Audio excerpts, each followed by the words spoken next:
Përshëndetje të dashur miq të mi, përshëndetje të nderuar ndjekës.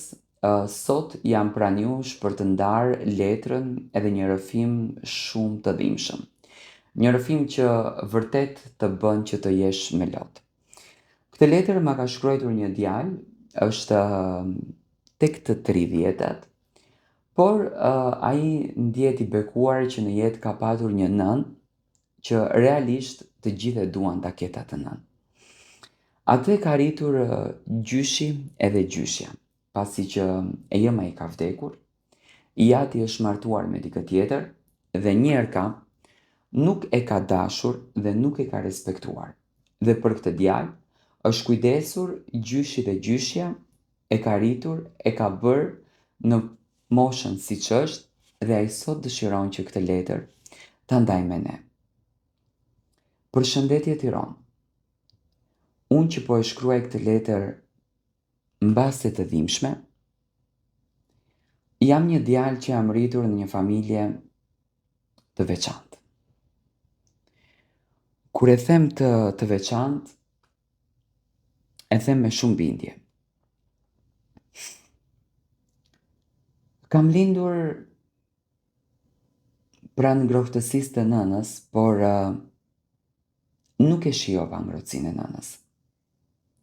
Nëna ime ndroi jetë me njëherë pas lindjes time dhe unë nuk e kam patur fatin as të marr përqafimin e saj, as të marr ngrohtësinë e saj dhe as t'i them që unë jam i biri i saj. Që në 7 zani, doktori e ka paralajmëruar nënën time. Ose do të shpëtosh ti, ose do të shpëtoj djali. Dhe në këtë rast, fati deshti që të shpëtoj unë, por e keqja ndodhi që unë humba nënën. Jam rritur me një dashuri të pakushtë. Më kanë rritur 2 njerëz që gjatë kohë nuk i kam ditur që i kam prindër, apo nuk i kam. Ishin pak në moshë, por kjo gjëja mua nuk më vriste. Nëna ime, që në të vërtetë është gjyshja ime, ka bërë maksimumin që mua të më rrisë me gjitha të mirat. Babai ka mbetur shumë i ri dhe ka vendosur që të martohet, ndërsa nusja e tij nuk ka qenë dakord që të kujdesej për mua dhe e ka marrë baban ka ikur jashtë shtetit, ndërsa mua më ka rritur gjyshi edhe gjyshja. Jeta nuk ka qenë e lehtë. Mua më duheshte të punoj që në moshë të vogël sepse prindërit e mi kisha të plakur. Babain e mbaj mend shumë pak në punë. Ai doli me njëherë në pension edhe pas 10 viteve të pensionit, ai ndroi jetë. Ndërsa nëna edhe Florin t'i shiste që të më siguronte mua shkollën, të më siguronte mua bukën edhe unë të rritesha si të gjithë të tjerët. Dhe ma thonte gjithmonë, ti nuk je djali thjesht, ti je amaneti i Zotit. Edhe unë, amanetin e Zotit do ta çoj deri në fund, gjalla po vdek. Me sakrifica më rriti. Me punën time e mora shkollën, por njëkohësisht mbaja dhe nënën. Më edukoi, më bëri të qetë, më bëri të kulturuar, më bëri fëmijë të bekuar. Edhe unë isha vërtet bekim në atë familje. Kur vajta në studime, nëna ime nuk e la situatën që të ma thonin të tjerët, por ajo ul në karige dhe ma tregoi vetë të vërtetën. Kur ma tregoi të vërtetën, Mua 2 pikaloti më ranë. I thash vërtet nuk më ke lënë jetimore? Më tha jo. Njeriu tha që ti e thret xhaxha, që flasim në telefon, që pyetëm për ty, është babai jot. Dhe ai është biri im. Por jeta erdhi e atill që ne duheshte të ndajmë rrugët. Por unë shpirtin nënës nuk të lëshova, unë të mbajta. Të mbajta që ti të rriteshe, të bëheshe i zoti vetes, edhe sot të më bekoje me këtë dashurin që më bekon. Prej asaj dite, fillova ta dua dhe më tepër. Prej asaj dite, fillova të lidhem edhe më shumë. Nusja ime të vetmin ligj që e ka, sepse unë nuk vë ligje, por të vetmin ligj që e ka, është të kujdeset edhe të jetë e veçantë për nënën time. Ajo nënës time i thot fjalët më të bukura. Ajo me nënën time ka një marrëdhënie të jashtëzakonshme. E do shumë, e respekton tepër, e nderon tepër. Edhe pse është në vite, nëna kujdeset akoma për fëmijët tanë.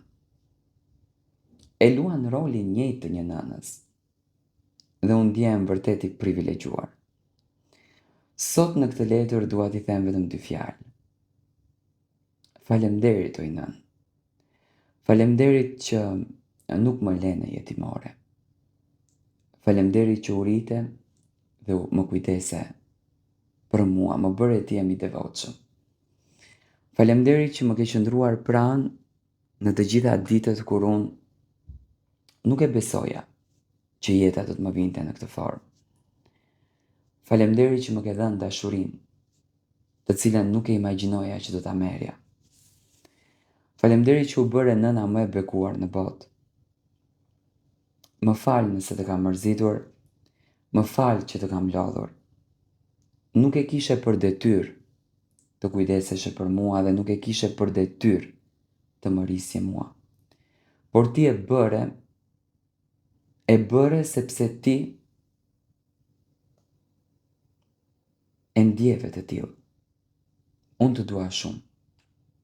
Je jeta ime dhe uroj me zemër gjithmonë të ta paguaj këtë vepër që ti e bëre për mua, dashurinë. Përshëndetje të nderuar zonja dhe zotrim, përshëndetje të dashur miq, ja ku po ritakohemi sërish me mua Tirona Lilin. Do të takohemi tani në këtë minutazh për të ndarë një letër tjetër shumë të dhimbshme. Tani dua të ndaloj tek një nënë shqiptare e cila ka përjetuar një nga krizat më të mëdha në jetë. Dhe kur themi krizat, lindën pyetja se cila mund të jetë ajo krizë. Çfarë mund të ketë përjetuar kjo nënë shqiptare? Dëgjoni letrën deri në fund. Përshëndetje Tiranë. Unë që po e shkruaj këtë letër, jam një grua nga Tirana. Një grua që rrallë herë e hap zemrën time. Por edhe kur e hap, i vetmi që më dëgjon, apo e vetmja që më dëgjon, është hëna. Hëna ma njeh shumë mirë hallin tim. Jam martuar që në moshën 17 vjeç. Me patjetër që ishte me pa dëshirën time. Unë isha shumë e re, por babi ishte ai që i merrte vendimet. Dhe vendosi që unë të martohesha. U martova me një burr 5 vite më të madh se unë. Në atë kohë ishim që të 2 fëmijë. Pas martesës, pasi që isha shumë e re, mbeta menjëherë shtatzën. Dhe pas 9 muajsh, linda vajzën time. Buri ishte shumë i ri, nuk punonte. Unë isha edhe më e re. Jetonim me lekët e vjerit edhe të vjerës, mund ta kuptoni se çfarë kohë ka qenë ato vite. Unë sot jam 65 vjeç. Dhe buri ishte akoma fëmijë. Preferonte që të del në lagje, prishte lekët kot dhe nuk kishte interesin fare për familjen. Kur unë vajta 4 javësh që kisha lindur, prindërit erdhën të më takonin sepse më martuan në një qytet pak më larg. Kur më panë se në ç'gjendje jetoja dhe në ç'gjendje isha,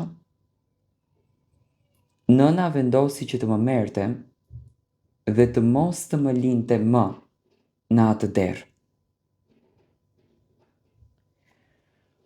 Nuk thoja dot jo. Vetë më martuan, vetë do më merrnin. Në momentin që vendosën të më marrin,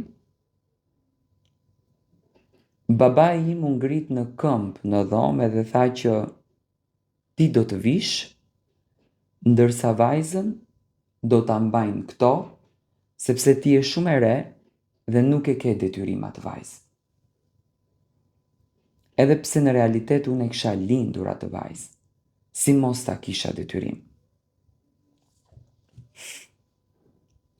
Më diqte zemra kur i dëgjoja këto fjalë nga i madh. Vendosëm që unë të kthehem. Pasi u ktheva, unë kalova një depresion shumë të rëndë. Dhe pas një viti, më thanë që i me bi më ka ndruar jetë. Ditët kaluan, familja më martoi me një burr tjetër. Pasi që e dija që vajza më ka ndruar jetë, babai më kërcënonte që unë të mos t'i tregoja burrit tim që kam qenë një herë e martuar dhe që kam patur fëmijë. Por gënjeshtrën e sajuan, sikurse unë kam qenë e fejuar. Thjesht e fejuar. Dhe kështu ndodhi.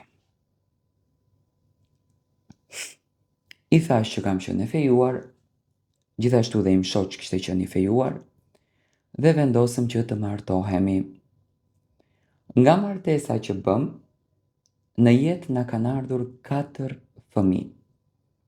3 djem edhe një vajzë. Por edhe pse i linda fëmijët, edhe pse i bëra fëmijët, mendja ime nga mëngjesi në darkë më rinte tek bia ime e parë. Edhe pse më thonin që ka vdek, shpirti im më thonte të kundërtën. Diçka brenda meje më thonte mos e beso. Bia jote është gjallë, nuk ka ndruar jetë. Unë përsëri vazhdoja i thoja vetes, janë thjesht mendimet e mia. Nuk është asnjë gjë më shumë. Por tek dritarja rria çdo natë. Me hënën flisja.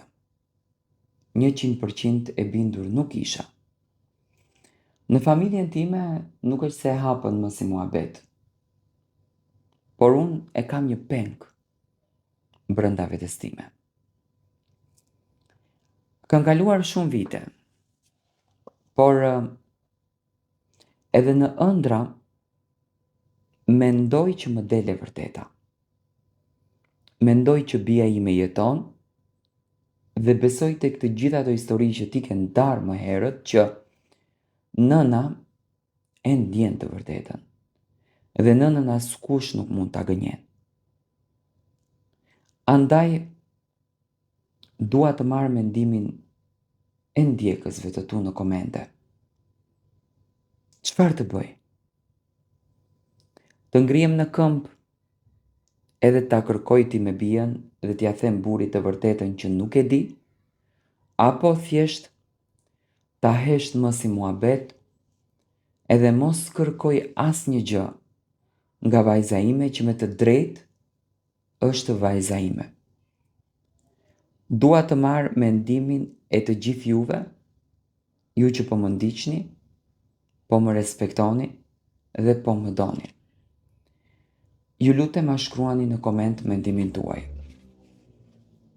Në fakt, unë do t'jap mendimin tim, unë njoh një rast të këtillë të ngjajshëm. Nëna gjithë jetën e ndjeu që e ka vajzën gjallë, dhe vërtet e ka vajzën gjallë, por fundi ishte i hidhur, dhe në momentin që ato do të ishin gati për të jetuar ndodhje e papritura, kështu që derisa ti je gjallë, kërkoje vajzën tënde. Ngrije zërin për vajzën tënde, se jam i bindur që vajza jote jeton diku.